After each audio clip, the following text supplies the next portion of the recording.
Now we will talk about the 8.20.1 article in the Philippine Electrical Code. So first, what is the scope of this article? This article covers coaxial cable distribution of radio frequency signals typically employed in community antenna television or CATV systems. So what is coaxial cables? So, coaxial cables or coax cables are a type of electrical cable used to carry signals such as internet, cable TV, CCTV, and radio transmission. They are designed to protect the signal from interference. So,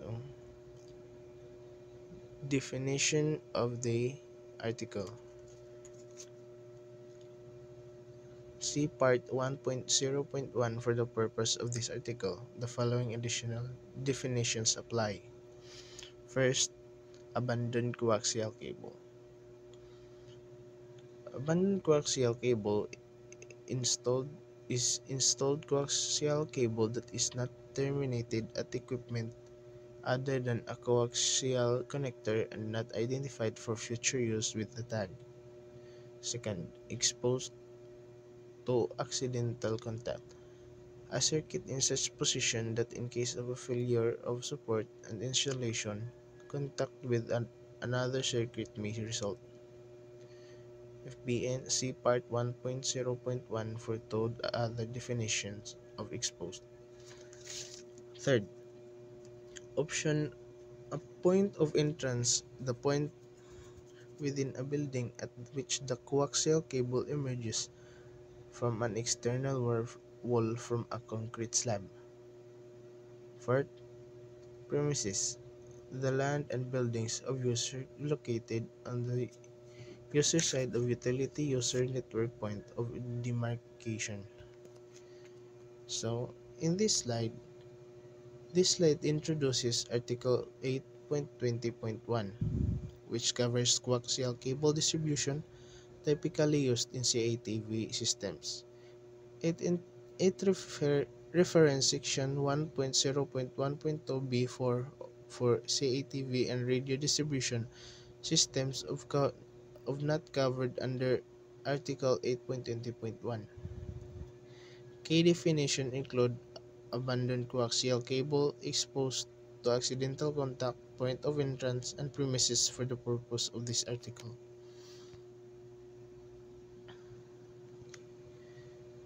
8.20.1.3 or other articles. Circuits and equipment shall comply with 8.20.1.3 A through J. So first, hazardous classified location.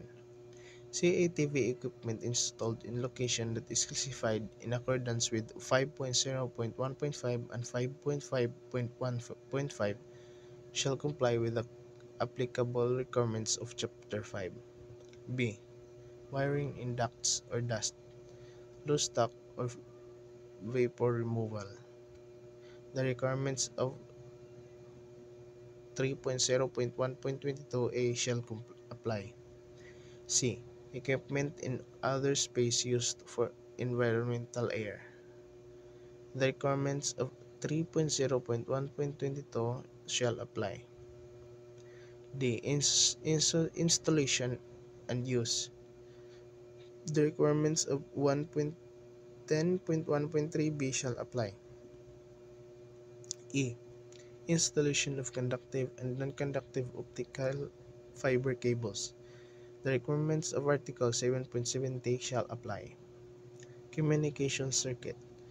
The requirements of Article 8.0 shall apply. G. Network-powered broadband communication systems.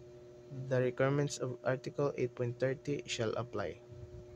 H. Premises, powered broadband communications systems. The requirements of Article 8.40 shall apply. 1.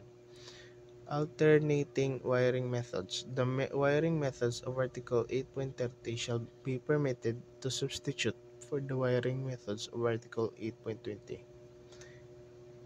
Use of Article 8.30 wiring methods will facilitate the upgrading of Article 8.20 installations to network-powered broadband communication. So, this line outlines how CATV equipment and wiring should comply with various other articles and requirements. This includes hazardous locations, wiring in ducts, equipment in environmental airspaces, and fiber optic cables. It also mentions communication circuits, network-powered broadband systems, and alternative wiring methods. 8.20.1.15 Power limitations. Coaxial cable shall be permitted to deliver power to equipment that is directly associated with the radio frequency distribution system if the voltage is not over 60 volts and if the current is supplied by a transformer or other device that has power limiting characteristics. Power shall be blocked from premises devices on the network that are not intended to be powered via the coaxial cable. 8.20.1.21 Access to electrical equipment behind panels designed to allow access. Access to electrical equipment shall not be denied by an accumulation of coaxial cables that prevents removal of panels, end covers, and the likes, etc., including suspended ceiling panels. So this slides power limitations for coaxial cables, allowing them to deliver power up to 60 volts using power limiting devices. It mandates blocking power to unpowered premises devices on the network. It also states that access to electrical equipment behind panels shouldn't be blocked by coaxial cables. 8.20.1.24 Mechanical execution works. Community television and radio distribution systems shall be installed in a neat and workmanlike manner. Coaxial cables installed exposed on the surface of ceiling and side walls shall be supported by the building structures in such a manner that the cable will not be damaged. Hardware including straps, staples, cable ties, hangers by normal building use, such as cable shall be secured by or similar fittings designed and installed so as not to damage the cable. The installation shall also conform to 3.0.1.4D and 3.0.1.11. Non-metallic cable ties and other non-metallic cable accessories used to secure and support cables in other spaces used for environmental air plenums shall be listed as having low smoke and heat release properties in accordance with 8.0.6.1c. So this slide emphasizes neat and workmanlike installations of community televisions and radio distribution systems. It requires cables to be supported by the building structure to prevent damage and secure with appropriate fittings. Non-metallic cable ties used in environmental airspaces must have low smoke and heat release properties.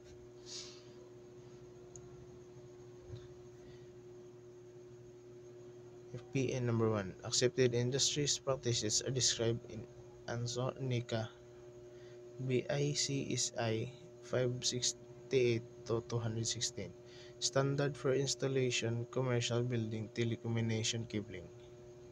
Commercial building telecommunications infrastructure standard ANSI TIA 569D to 2015. Telecommunications pathways and spaces ANSI TIA 570C to 2012. Residential telecommunications infrastructures standard ANSI-TIA 1005A to 2012. Telecommunications Infrastructure Standard for Industrial Premises ANSI-TIA 1179 to 2010. Healthcare Facility Telecommunication Infrastructure Standard ANSU-TIA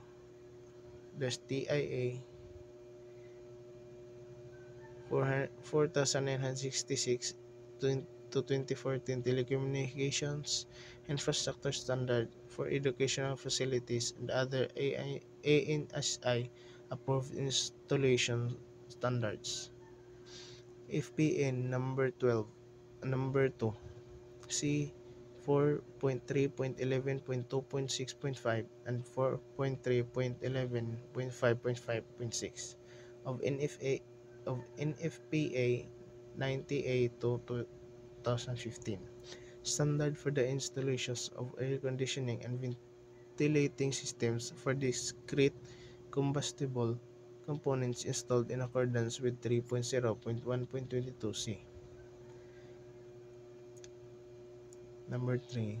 Paint, plaster, cleaners, abrasives, corrosive residue, or other contaminants may result in an undetermined alteration of coaxial cable properties. So this slide references industry-based practices described in several ANSI and DIA standards. It also mentions NFPA standards related to air conditioning and ventilation system for combustible components. Finally, it warns that contaminants like paint or cleaners can alter coaxial cable properties. 8.20.1.25 Abandoned cables. The accessible portion of abandoned coaxial cables shall be removed. Where cables are identified for future use with a tag, the tag shall be of sufficient durability to withstand the environment involved. 8.20.1.26 Spread of fire or products of combustions. Installations for coaxial cables and communication raceways in hollow spaces, vertical shafts, and ventilation or air handling ducts shall be made so that the possible spread of fire or products of combustions will not be substantially increased. Openings around penetration of coaxial cables and communication raceways through fire-resistant rated walls, partitions, floors, or ceilings shall be fire-stopped using approved methods to maintain the fire resistance ratings. So this slide requires the removal of accessible abandoned coaxial cables if cables are tagged for future use. The tag must be durable enough to withstand the environment. It also states that coaxial cables installations should not substantially increase the spread of fire or combustion products. Directories of electrical construction materials published by qualified testing laboratories contain many listing installation restrictions necessary to maintain the fire-resistive rating of assemblies where penetration or openings are made. Building codes also contain restriction on membrane penetration on opposite sides of a fire-resistant rated wall assembly. An example is the 600 mm minimum horizontal separation that usually applies between boxes installed on opposite sides of the wall. Assistance in complying with 8.20.1.26 can be found in building codes, fire-resistant directories, and product listing. So this slide contains an FPN fine print note which refers to directories of electrical construction materials published by testing laboratories and building codes. It provides guidance and restrictions on maintaining fire resistance ratings of assemblies where penetration or opening are made for coaxial cables. It mentions the importance of maintaining a minimum horizontal separation between boxes installed on opposite sides of a fire resistance rated wall. 8.20.2 Coaxial cables outside and entering buildings. 8.20.2.1 Overhead aerial coaxial cables. Overhead aerial coaxial cables prior to the point of grounding as specified in 8.20.3.1 shall comply with 8.20.2.1a through 8.20.1 8.0.1e. Electric light or power conductors are supported. A. On poles and in span, where coaxial cables and conditions described in 8.20.2.1a through A4. Same pole or are run parallel to each other in span that shall be met. 1. Relative locations. Where practicable, the coaxial cable shall be located below the electric light or power conductors. 2. Attachment to cross arms. Coaxial cables shall not be attached to cross arm that carries electric light or power conductors. So these lights begin the section on coaxial cable outside and entering buildings. Focusing on overhead cables, it specifies that before the grounding point overhead, coaxial cables must comply with certain regulations. These regulations pertain to their location relative to electric light or power conductors on poles. 3. Climbing space. The climbing space through coaxial cables shall comply with the requirements of 2.25.1.14d. 4. Clearance lead in or overhead aerial drop coaxial cables from a pole or other support including the point of initial attachment to a building or structure shall be kept away from electric light, power, class 1 or non-power limited fire alarm circuit conductors so as to avoid the possibility of accidental contact. Exception: where proximity to electric light, power, class 1 or non-power limited fire alarm circuit conductors cannot be avoided. The installation shall provide clearance of not less than 300 mm from electric light, power, class 1 or non-power limited fire alarm circuit conductors. The circuit requirement shall apply at all points along the drop and it shall increase to 1000 mm at the pole. So this slide continues discussing overhead coaxial cables, detailing climbing space, requirements, and clearance from other conductors. It states that lead-in cables should avoid accidental contact with electric light, power, or fire alarm circuit conductors. Exceptions are provided where specific clearance are maintained. B. Above roofs. Coaxial cables shall have a vertical clearance of not less than 2,500 mm from all points of roofs above with which they pass. Exception number 1. Vertical clearance requirements shall not apply to auxiliary buildings such as garages and the like. Exception number 2. A reduction in clearance above only the overhanging portion of the roof to not less than 450 mm shall be permitted if one not more than 1,200 mm of communication service drop conductors pass above the roof overhang and they are terminated at a raceway mast or other approved support. Exception number 3.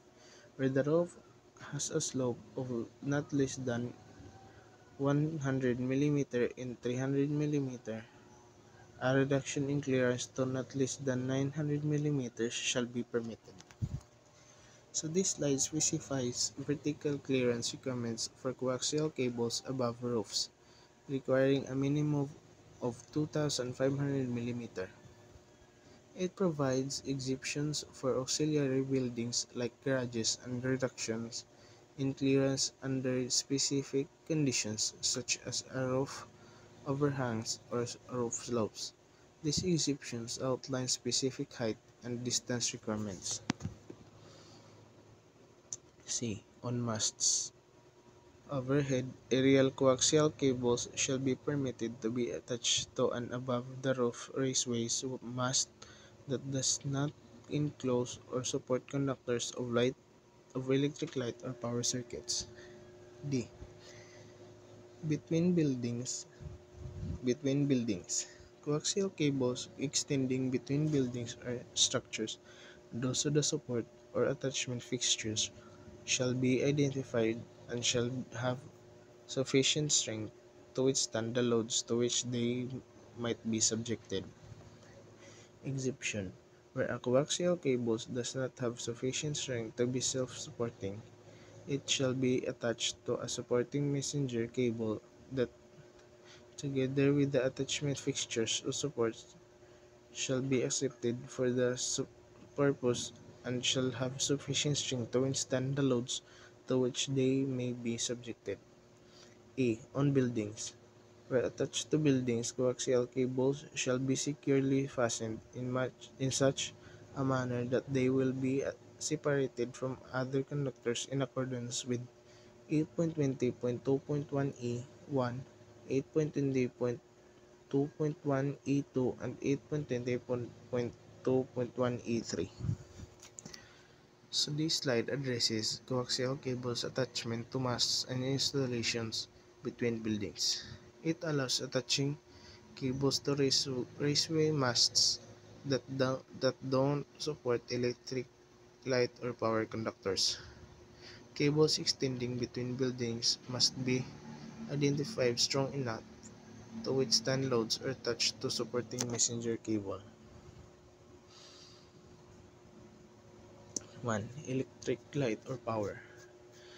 The coaxial cable shall have a separation of at least 100 mm from electric light, power, class 1, or non-power limited fire alarm circuit conductors not in raceway or cable, or shall be permanently separated from conductors of the other system by a continuously and firmly fixed non-conductor in addition to the insulation on the wire. 2. Other communication systems. Coaxial cables shall be installed so that there will be no unnecessary interference in the maintenance of the separate systems. In no case shall the conductors, cables, messenger strand, or equipment of one system cause abrasion to the conductors, cables, messenger strands, or equipment to any other system. 3. Lightning conductors. Where impracticable, a separation of at least 1,800 mm shall be maintained between any coaxial and lightning conductors. So this slide focuses on how coaxial cables should be attached to buildings, ensuring separation from other conductors. It mandates a minimum separation of 100 mm from electrical light, power, or fire alarm circuit conductors. It also notes that they must be installed to avoid interference with other communication systems and maintain a separation of at least 1,800 mm from lightning conductors.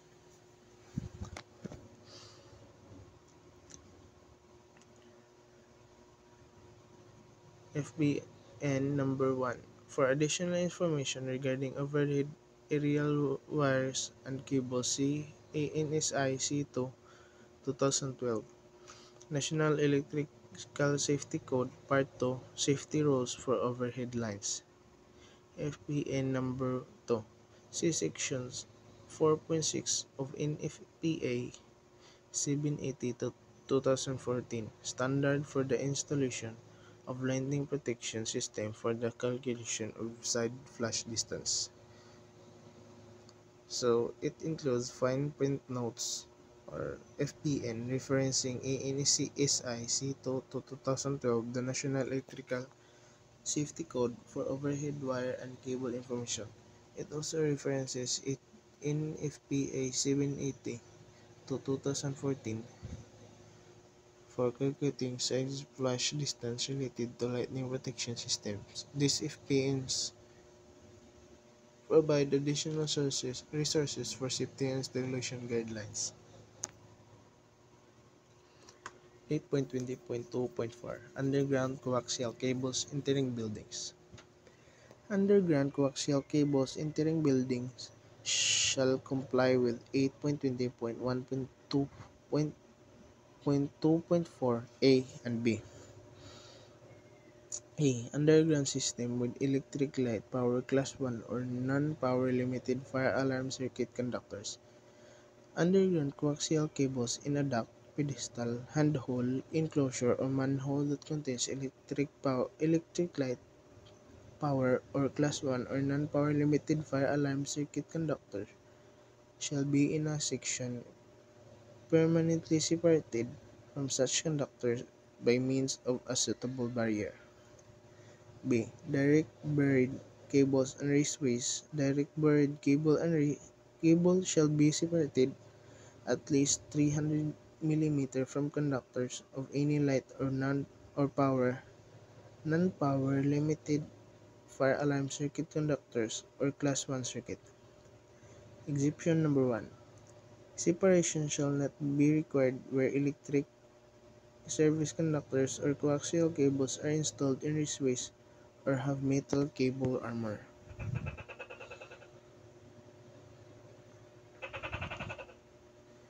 This slide covers underground coaxial cables entering buildings. It requires underground coaxial cable ducts or manhole containing power conductors to be separated by a barrier. Direct buried cables must be separated by at least 300 mm from power or fire alarm circuit conductors unless installed in raceways or with a metal armor. Exception number 2. Separation shall not be required where electric light or power branch circuits or feeder conductors or class 1 circuit conductors are installed in a raceways and a metal sheathed metal clad or type UF or type USE cables or the coaxial cables have metal cable armor or are installed in a raceway. 8.20.2.5 Unlisted cables entering buildings. Unlisted outside plant coaxial cables shall be permitted to be installed in building spaces other than risers, ducts used for environmental air, plenums used for environmental air, and other spaces used for environmental air,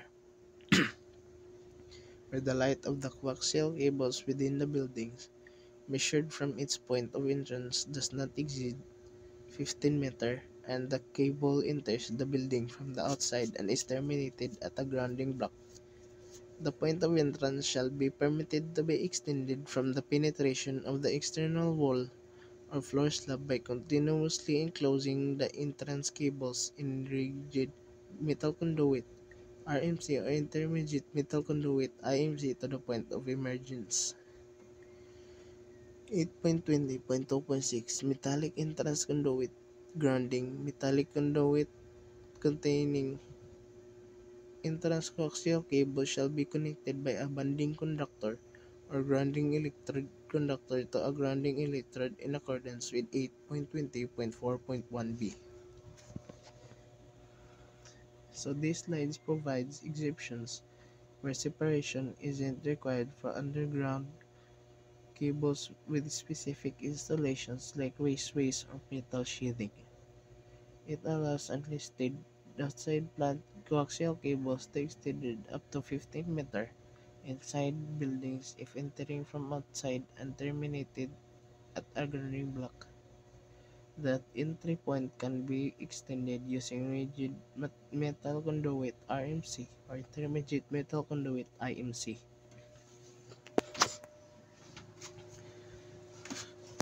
8.20.3 Protection. 8.20.3.1 Grounding of the outer conductive shield of coaxial cables. Coaxial cables entering buildings or attached to buildings shall comply with 8.20.3.1a or b, where the outer conductive shield of a coaxial cables is grounded. No other protective devices shall be required.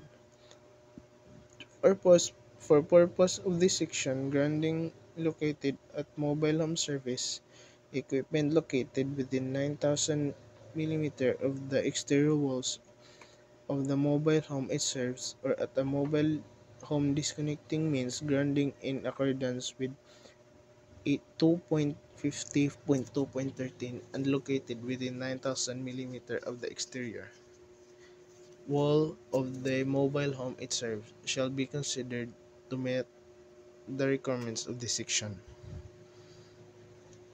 FPN. Selecting a grounding block location to achieve the shortest practicable bonding conductor or grounding electrode conductor helps limit potential differences between CATV and other metallic systems.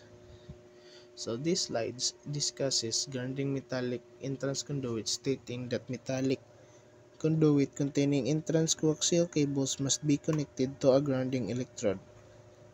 It also begins the section on protection, specifically grounding the outer conductive shield of coaxial cables. Grounding should comply with section 8.20.3.1a or b, and no other protective devices are required if the shield is grounded.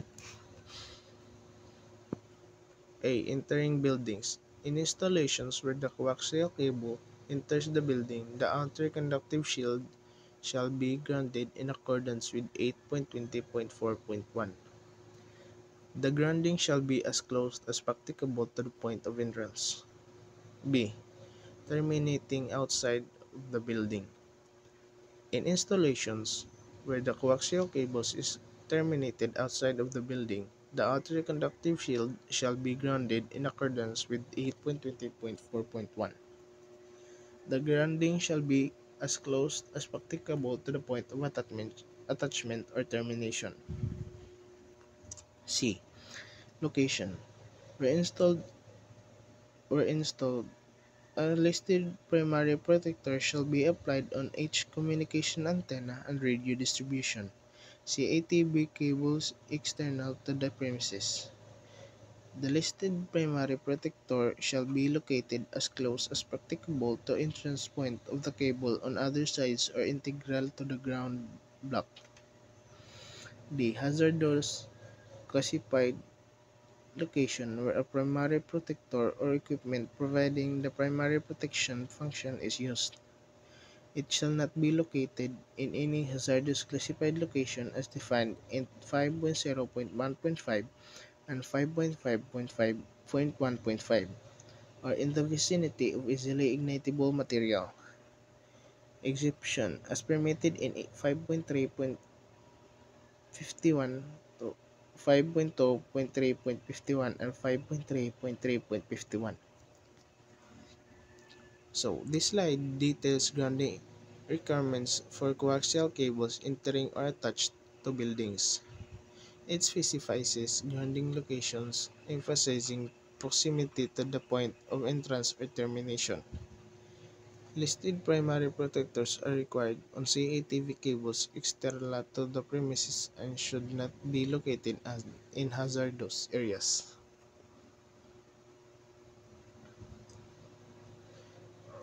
8.20.4 Grounding Methods. 8.20.4.1 Cable bonding and grounding. The shield of the coaxial cables shall be bonded or grounded as specified in 8.20.1.4.1a through d. Exception for communications systems using coaxial cable completely contained within the building. They do not exit the building or the exterior zone or protection defined by a 46-meter radius rolling shape sphere and isolated from outside cable plant. The shield shall be permitted to be grounded by a connection to an equipment grounding conductor as described in 2.50.6.9. Connecting to an equipment grounding conductor through a grounded receptacle using a dedicated bonding jumper and a permanently connected listed device shall be permitted. Use of a cord and plug for the connection to an equipment grounding conductor shall not be permitted. FB C 4.8.3.1 of NFPA 780 to 2014. Standard for the installation of lightning protection system for the theory of the term rolling sphere. This slide outlines grounding methods specifying how to band and ground coaxial cables shield. An exception allowed grounding to an equipment grounding conductor for system entirely within a building and isolated from outside cable plant. This connection can be made through a grounded receptacle using a dedicated bonding jumper. A bonding conductor or grounding electric conductor. 1. Insulation. The bonding conductor or grounding electric conductor shall be listed and shall be permitted to be insulated, covered, or bare. 2. Material. The bonding conductor or grounding electric conductor shall be copper or other corrosion-resistant conductive material, stranded or solid. 3. Size. The bonding conductor or grounding electric conductor shall not be smaller than 2 mm squared. It shall have a carrying capacity not less than the outer sheath of the coaxial cables. The bonding conductor or grounding electric conductor shall not be required to exceed 14 mm squared. 4. Length. The bonding conductor or grounding electric conductor shall be as short as practicable. In 1 and 2 family dwellings, the bonding conductor or grounding electric conductor shall be as short as practicable, not to exceed 6,000 mm in length. This slide provides requirements for bonding conductors or grounding electric conductors. It specifies that the conductor must be listed, made of copper or corrosion-resistant material, and stranded or solid. The size must be at least 2 mm squared with a current carrying capacity matching the coaxial cable's outer sheath, and length should be as short as possible, not exceeding 6,000 mm in 1 and 2 family dwellings. FPN.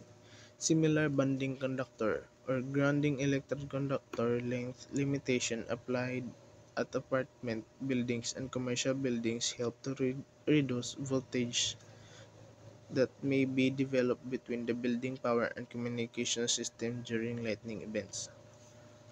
Exception. In 1 and 2 family dwellings, where it is not practicable to achieve an overall maximum bonding conductor or grounding electrode conductor length of 6,000 mm, a separate grounding electrode as specified in 2.50.3.3 A5, A6, or A7 shall be used.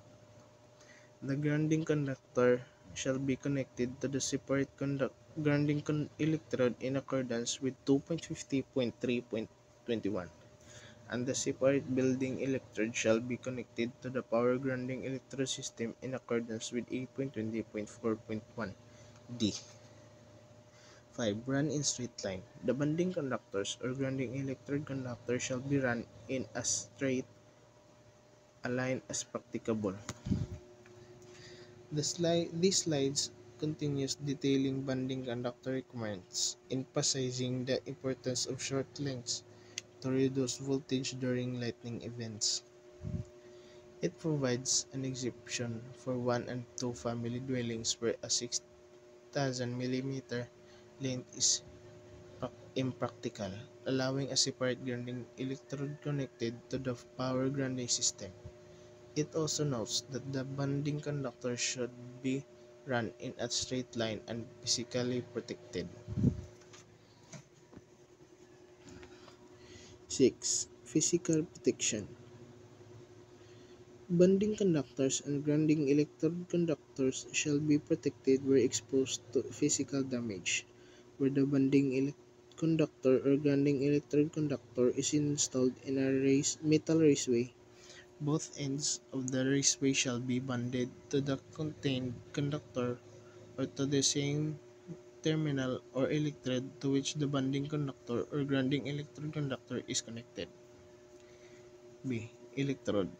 The bonding conductor or grounding electrode conductor shall be connected in accordance with 8.20.4.1b1, 8.20.4.1b2, or 8.20.4.1b3. 1. In buildings or structures with an intersystem bonding termination. If the building or structure served has an intersystem bonding termination as required by 2.50.5.5, the bonding conductor shall be connected to the intersystem bonding termination. This slide specifies how the bonding conductor or grounding electrode conductor should be connected. If the building has an intersystem bonding termination, the conductor should connect to it. Otherwise, connection should be made to the building grounding electrode system, grounded water piping, power service means, or grounding electrode conductors.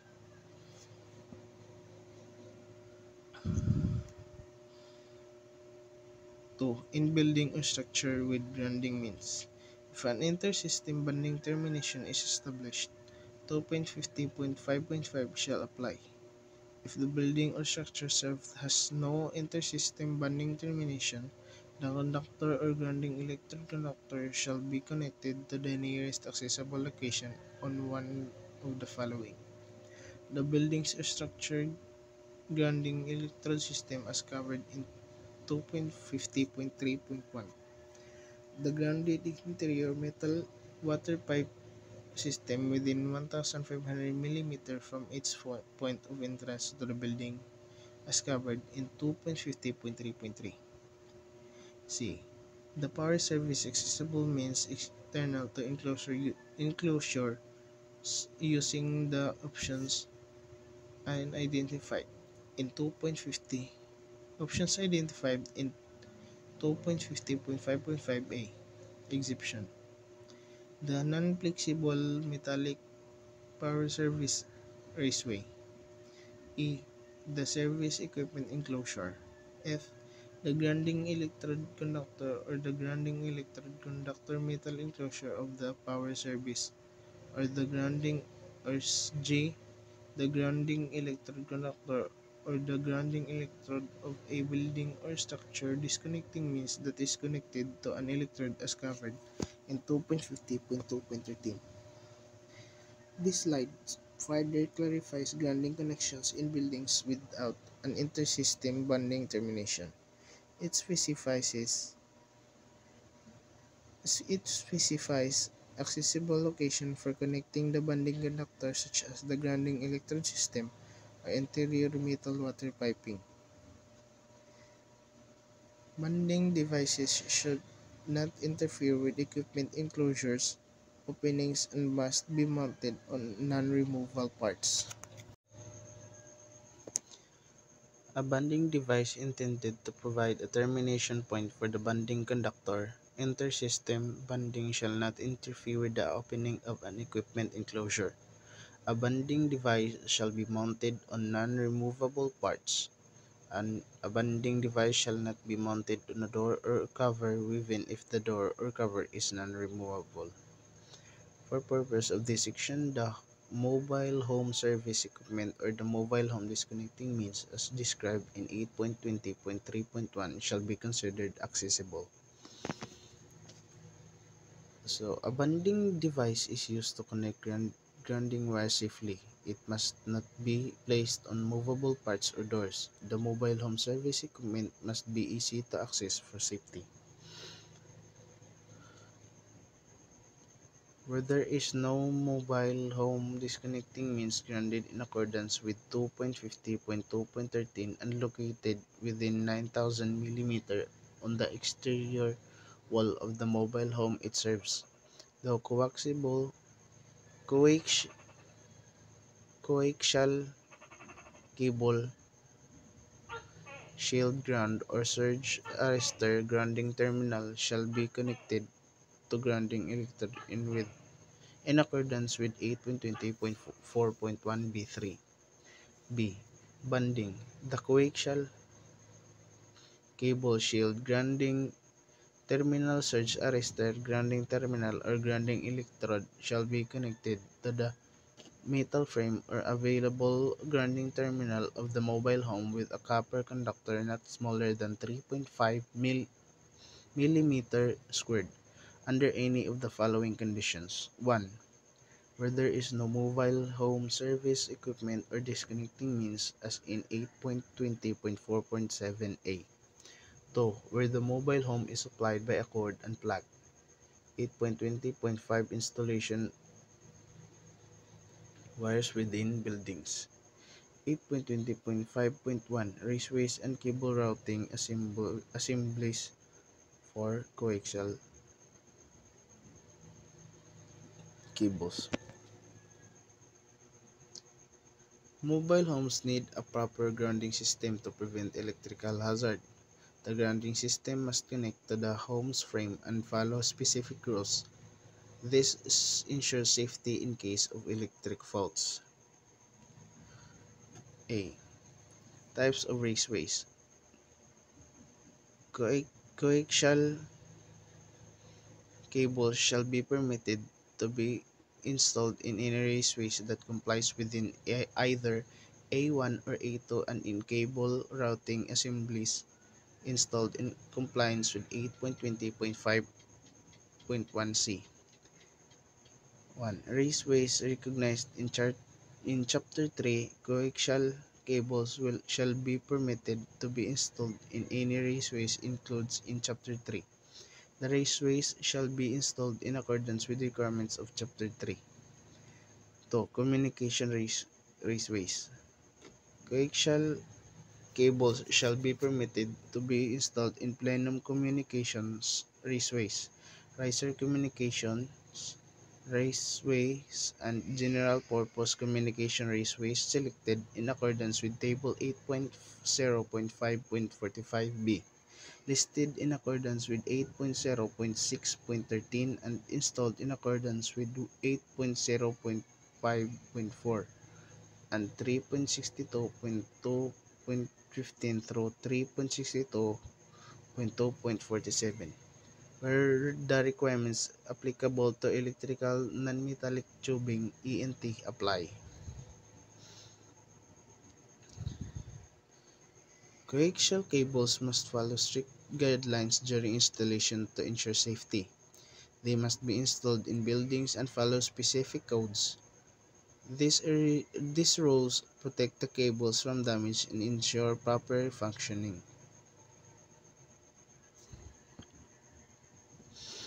3. Inner ducts for coaxial cables.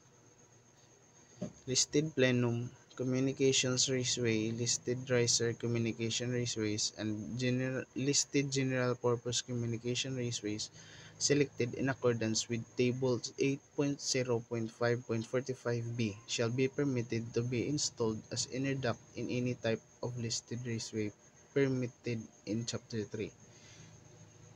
B. Raceway fill for coaxial cables. The raceway fill requirements of Chapter 3 and shall not apply to coaxial cables. C. Cable routing assemblies. cables shall be permitted to be installed in plenum cable routing assemblies, riser cable routing assemblies, and general purpose cable routing assemblies selected in accordance with Table 8.0.45C, listed in accordance with 8.0.4.5.4 and installed in accordance with 8.0.5.1C and 8.0.5.4.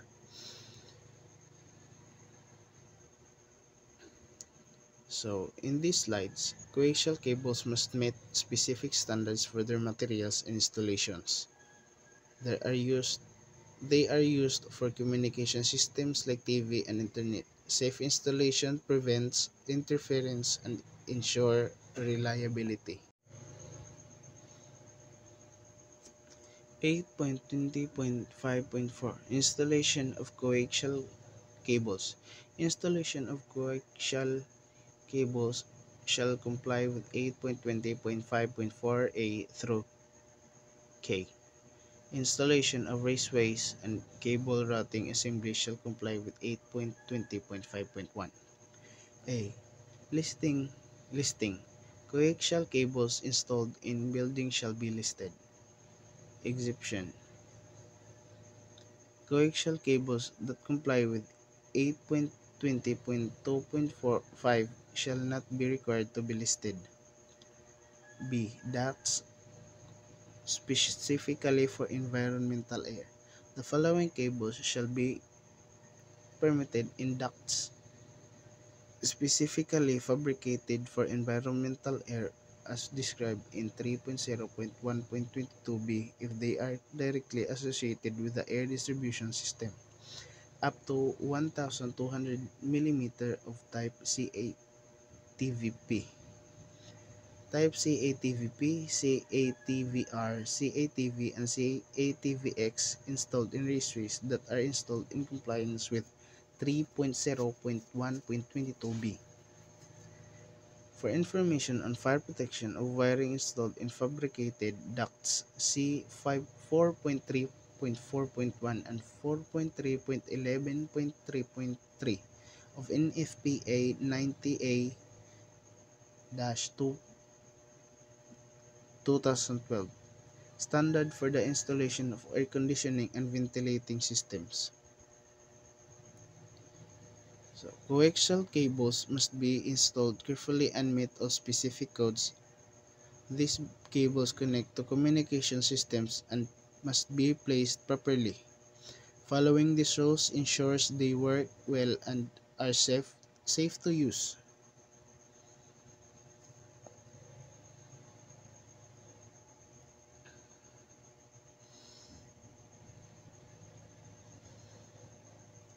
C. Other spaces used for environmental air plenums. The following cables shall be permitted in other spaces used for environmental air as described in 3.0.1.22c. First is type of CATVP. Second, type CATVP installed in plenum communications raceways.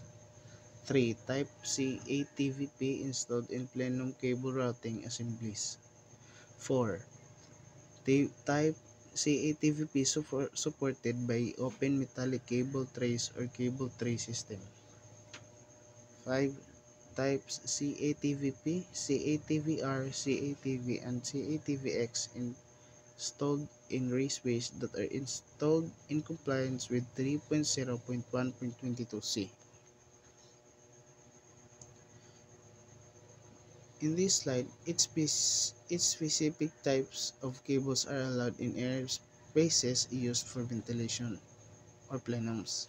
These cables must meet specific requirements for plenum areas to prevent fire hazard. They can be installed in trace communication spaces or routing systems.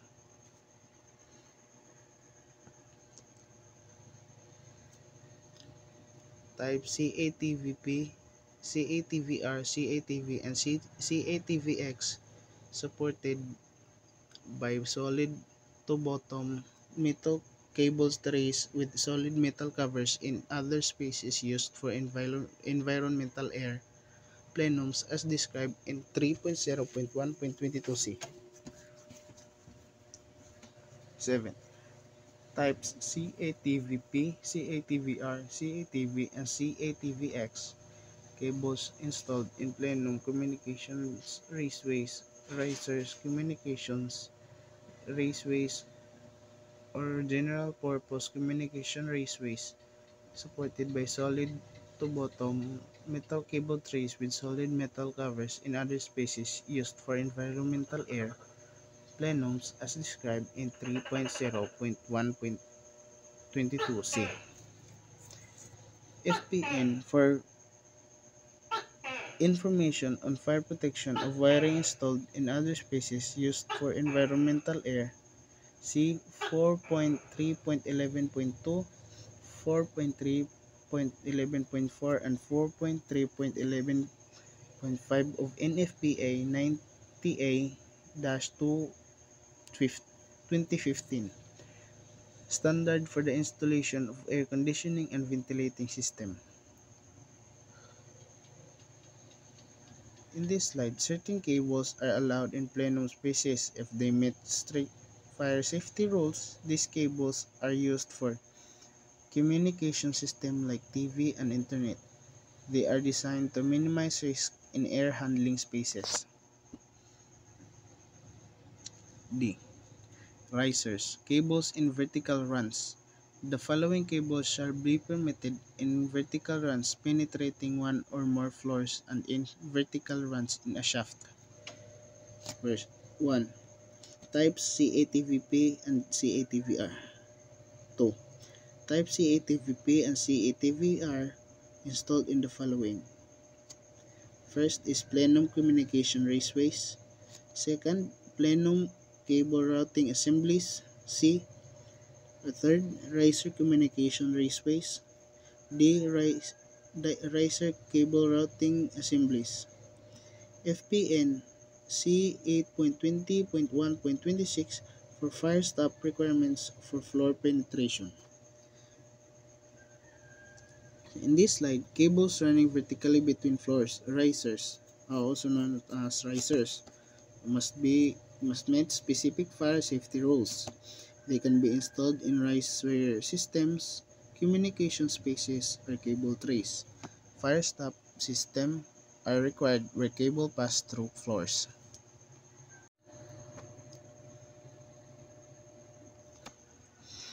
A. Risers, cables, and inner ducts in metal raceways. The following cables and inner ducts shall be permitted in metal raceways in a riser having fire stop at each floor. First, types CATVP, CATVR, CATV, and CATVX. Types CATVP, CATVR, CATV, and CATVX installed in first, plenum communication raceways. Second, riser communication raceways. C. Third, general purpose communication raceways. C. 8.20.2.26 for fire stop requirements for floor penetration. So in these slides, cables in metal raceways protective conduits must follow specific safety codes. These cables can be installed in riser communication or communication spaces. Fire stop measures are necessary for floor penetration. F. Risers. Cable in fire stop. Fireproof shafts. The following cables shall be permitted to be installed in fireproof riser shafts with fire stops at each floor. First, types CATVP, CATVR, CATV, and CATVX. 2. Type CATVP, CATVR, and CATV installed in the following. A. Plenum communication raceways. B. Plenum cable routing assemblies. C. Riser communication raceways. D. Riser cable routing assemblies. E. General purpose communication raceways. F. General purpose cable routing assemblies. C 8. C 8.20.1.26 for fire stop requirements for floor penetrations. So in this slide, cables in fireproof shafts must be strict fire safety hazards standards. They can be installed in riser systems or communication spaces. Fire stopping is required to prevent fire from spreading between floors.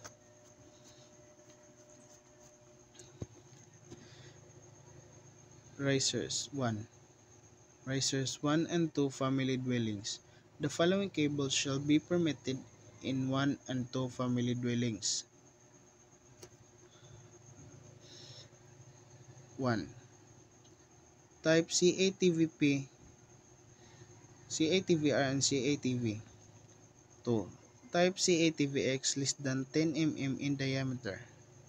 3. Type CATVP, CATVR and CATV cables installed in A. Plenum communication raceways. B. Plenum communication routing assemblies. C. Riser communication raceways. D. Riser cable routing assemblies. E. General purpose communication raceways. F. General purpose cable routing assemblies. C 8.20.1.26 for fire stop requirements for floor penetration. So in 1 and 2 family homes, specific types of cables can be installed vertically between floors or risers. These cables must follow rules for risers, systems, communication, spaces, and fire safety. Fire stopping is required for floor penetration. H. Cable trays. The following cable shall be permitted to be supported by cable trays. 1. Types CATVP, CATVR, and CATV. 2. Type CATVP, CATVR, and CATV installed in A. Or first, plenum communication raceways. Second, riser communication raceways. And third, general purpose communication raceways. So cable trays can support certain communication cables like CATV and CATV, CATVR, and CATVP. So these cables must follow installation rules for communication, spaces, and general purpose routing. This ensures safety and organized cable management. 1. Distributing frames and cross-connect arrays. The following cables shall be permitted to be installed in distributing frames and cross-connect arrays. 1. Type CATVP, CATVR, and CATV. 2. Type CATVP, CATVR, and CATV installed in the following. First, plenum communication raceways. Second, plenum cable routing assemblies. Third, riser communication raceways. Fourth, riser cable routing assemblies. Fifth, general purpose communication raceways. And sixth, general purpose cable routing assemblies. So, distributing frames and cross-connect systems can use specific types of cables like CATV and CATVR and CATVP. So, these cables can be installed in riser systems, communication spaces, and cable trees. Proper installation ensures safe and efficient connections.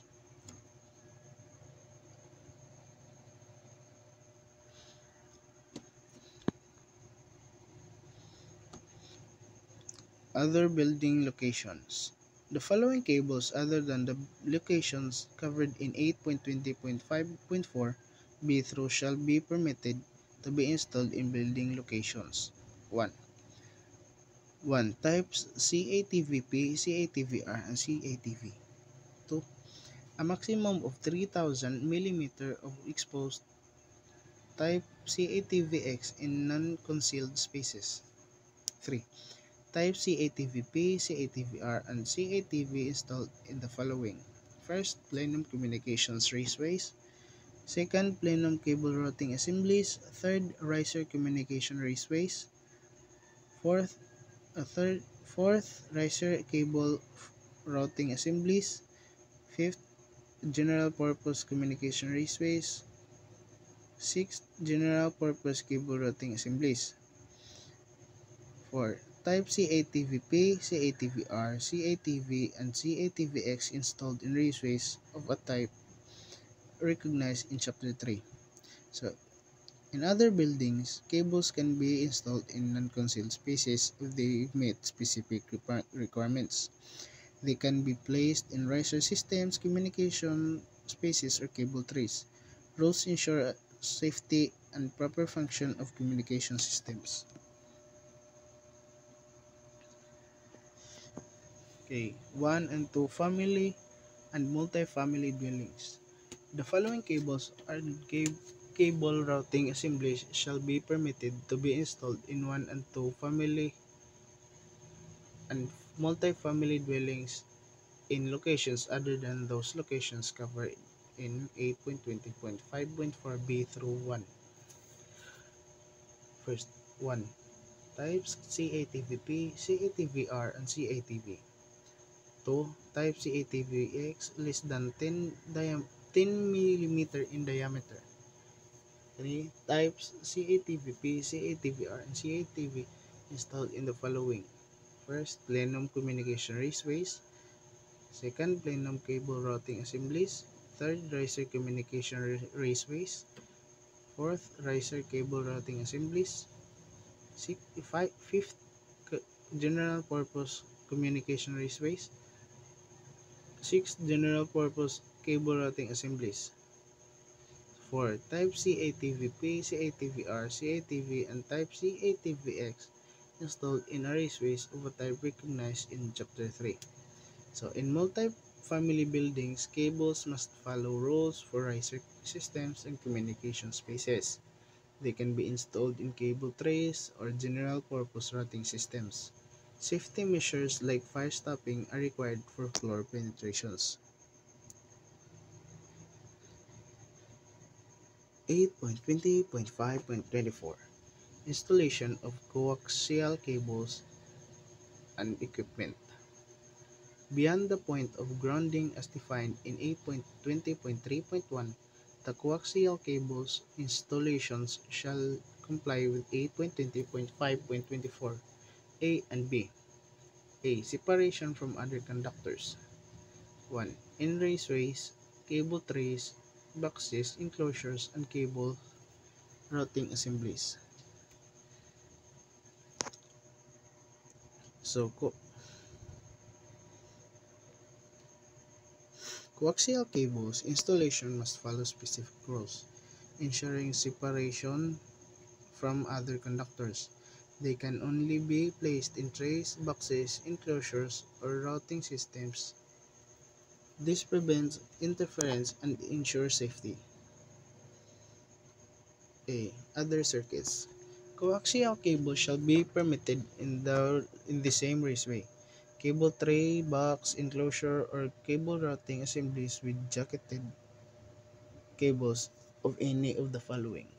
1. Class 2 and Class 3 remote control, signaling, and power limited circuits in compliance with Article 6.45 or Parts and 7.25.3. 2. Power limited fire alarm system in compliance with Parts 7.60.1 and 7.60.3. 3. Conductive and conductive optical fiber cables in compliance with Parts 7.70.1 and 7.70.5. 4. Communication circuits in compliance with Parts 8.0.1 and 8.0.5. 5. Low power network powered broadband communication circuits in compliance with Parts 8.30.1 and 8.30.5. B. Electric light power class 1 non-powered limited fire alarm, and medium-powered network. So coaxial cables can be installed in the same spaces as other systems like fire alarms or communication circuits if they follow safety standards. This includes power separation and compliance with specific parts of the code. This ensures safe coexistence with other systems.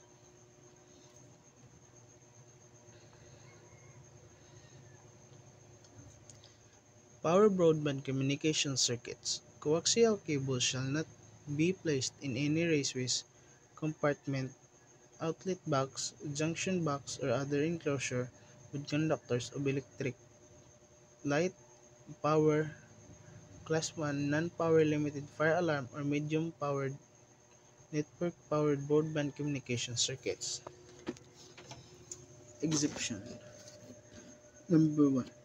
Coaxial cables shall be permitted to be placed in any raceways, compartment, outlet box, junction box, or other enclosure with conductors of electric light, power class 1, non-powered limited fire alarm, or medium-powered network-powered broadband communication circuits where all of the conductors of electric light, power class 1, non-powered limited fire alarm, and medium-powered network-powered broadband communication circuits are separated from all of the coaxial cables by a permanent barrier or a listed divider. So for broadband circuits, coaxial cables must be placed in specific compartments or enclosures. They need proper separation from circuits carrying power or fire alarm signals. Exceptions allow placement in certain situations if barriers or safety distance are maintained. Exception number 2. Coaxial cables shall be permitted to be placed in outlet boxes, junction boxes, or similar fittings or compartments where such conductors are introduced solely for power supplies to the coaxial cable system distribution equipment. The power circuit's conductor shall be routed within the enclosure to maintain a minimum 6 mm separation from coaxial cables. 2.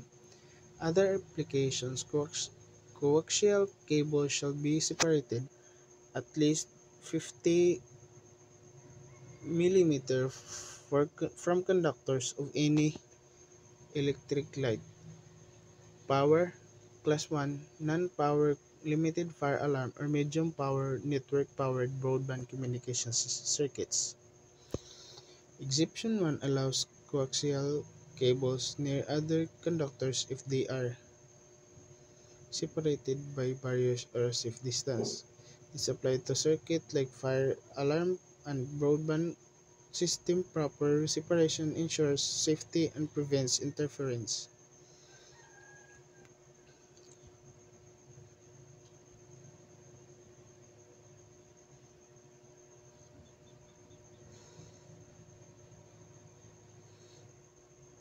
Exception number 1, where either one or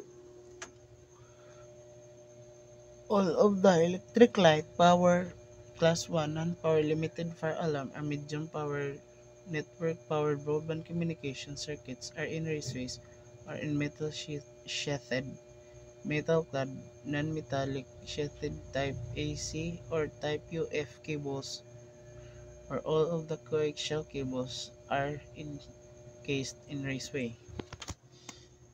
Exception number 2, where the coaxial cables are permanently separated from the conductors of electric power, class 1, non-powered, limited fire alarm, and medium power network-powered broadband communication circuits by a continuous and firmly fixed non-conductor such as porcelain tubes or flexible tubing in addition to the installation on the wire.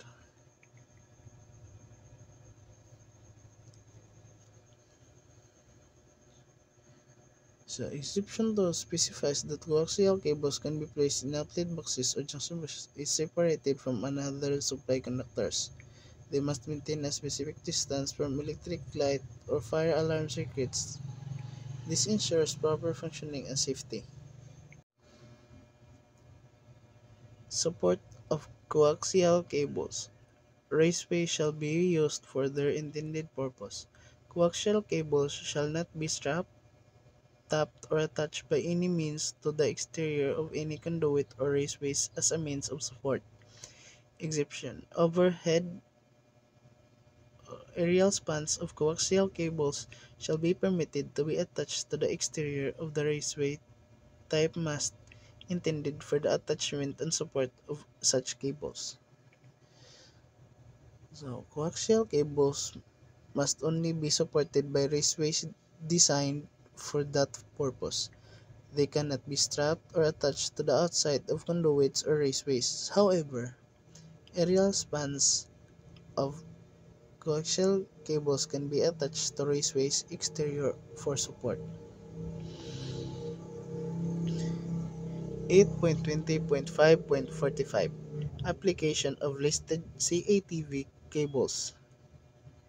Permitted and non-permitted applications of listed coaxial cables shall be as indicated in Table 8.20.5.45a.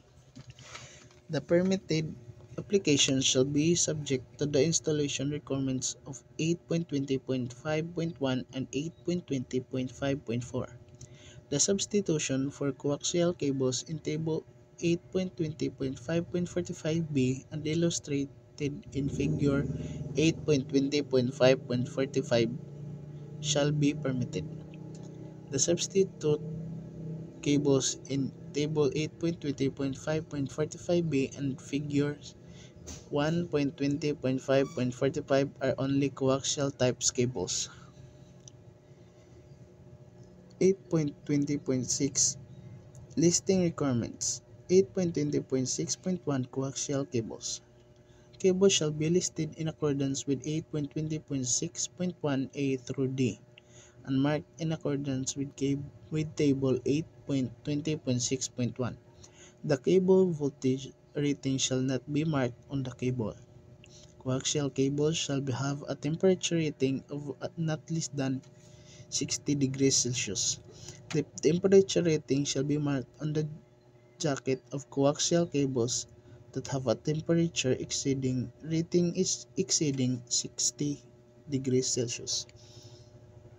So, enlisted CATV cables must comply with specific rules for their permitted uses. These cables are tested for safety and can only be used in approved conditions. Voltage markings on cables should not mislead users into thinking they are suitable for other applications like power circuits. P. Voltage markings on cables could be misinterpreted to suggest that the cables may be suitable for Class 1 electric light and power application. Exception: voltage markings shall be permitted where the cables has multiple listings and voltage marking is required for one or more of the listings. A. Type CATVP.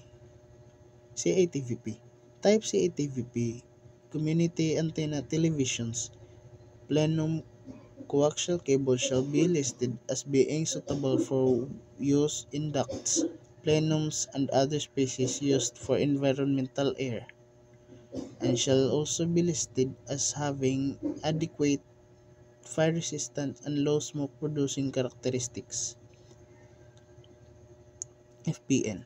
One method of defining a cable that is low smoke producing cable and fire resistant cable is that the cable exhibits a maximum peak optical density of 0.50 or less, an average optical density of 0.15 or less, and a maximum flame spread distance of 1,500 millimeter or less than tested in accordance with NFPA 262-2015 standard method of test for a flame, travel, and smoke of wires and cables for use in air handling spaces. So type CATVP cables are designed for use in air handling spaces and must meet fire resistant and low smoke standards. They are tested for safety in environments where fire risks are higher. These cables ensure minimal smoke and toxic emissions during a fire. B. Type CATVR.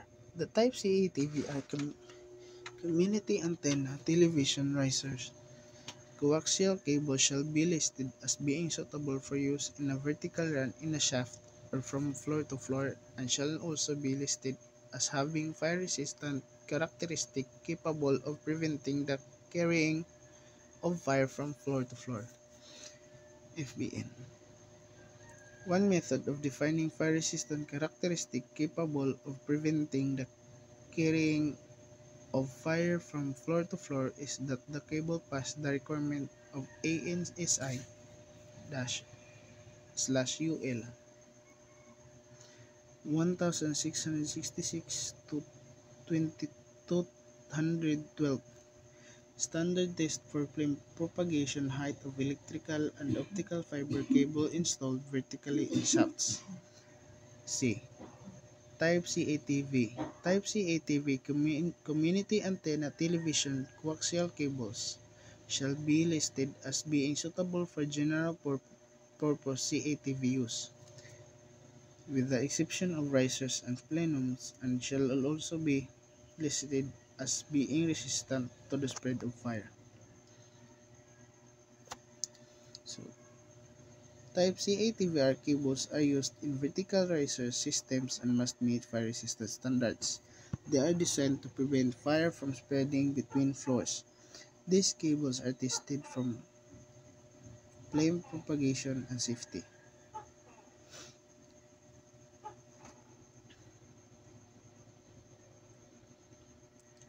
So, this table shows where different types of coaxial cables CATVP, CATVR, CATV, and CATVX can be used in buildings. It specifies applications like air handling, spaces, risers, plenums, and general purpose areas.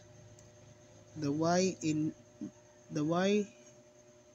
indicates that the cable is allowed for the corresponding application, and while the N is indicates that is not allowed.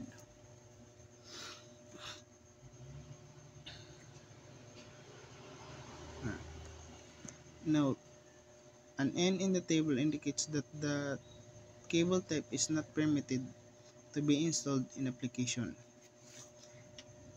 A Y indicates that the cable type is permitted to be installed in the application, subject to the limitations described in 8.20.5.4. Part 8.20.5 covers installations methods within buildings. This table covers the application of listed coaxial cables in buildings. The definition of point of entrance is in 8.20.1.2. For information on the restriction of the installation of communications cables in ducts, specifically fabricated for environmental air, see 8.20.5.4b.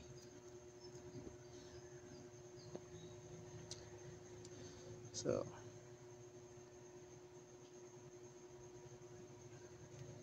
the cable substitution chart. So the cable substitution chart shows which coaxial cable types can replace others based on their fire resistance. Higher rated cables like CATVP can substitute for lower rated ones like CATVX, but not the other way around. This ensures safer installation in fire-prone areas.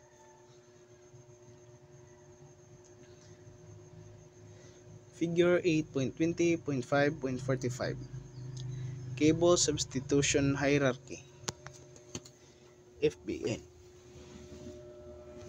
One method of defining resistance to the spread of fire is that the cables do not spread fire to the top of the tray in the UL. Flame exposure vertical tray flame test in ANSI/UL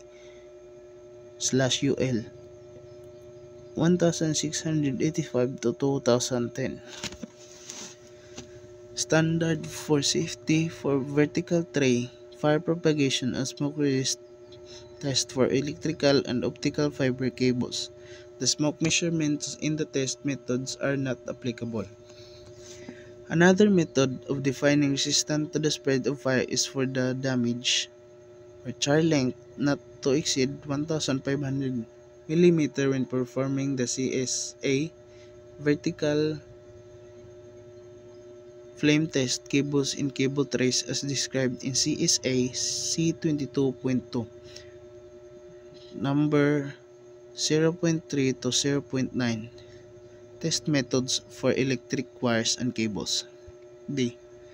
Type CATVX. Type CATVX limited use community antenna television coaxial cable shall be listed as being suitable for use in dwellings and for use in raceway and shall also be listed as being resistant to flame spread.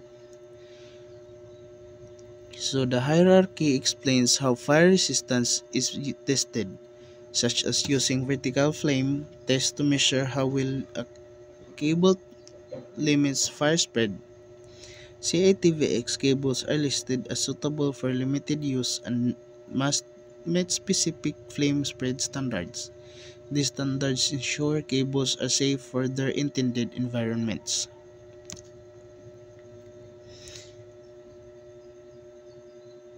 So this is the coaxial cable markings. The coaxial cable markings table identifies cable types like CATVP for plenum cables and CATVR for riser cables in descending order of fire resistance. These markers help ensure the correct cable is used for specific applications. Proper labeling prevents misuse and enhances safety.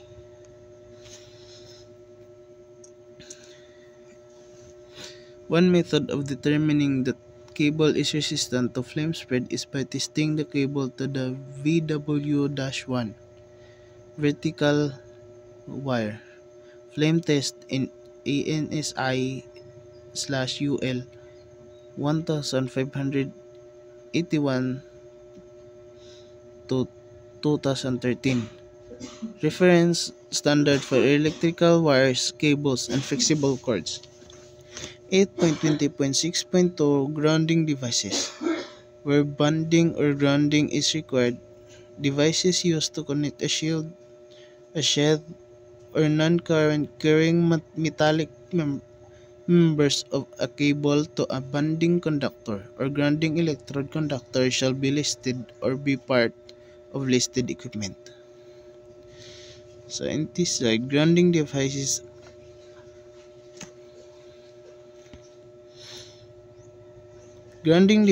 are required for attaching coaxial cables to a grounding system.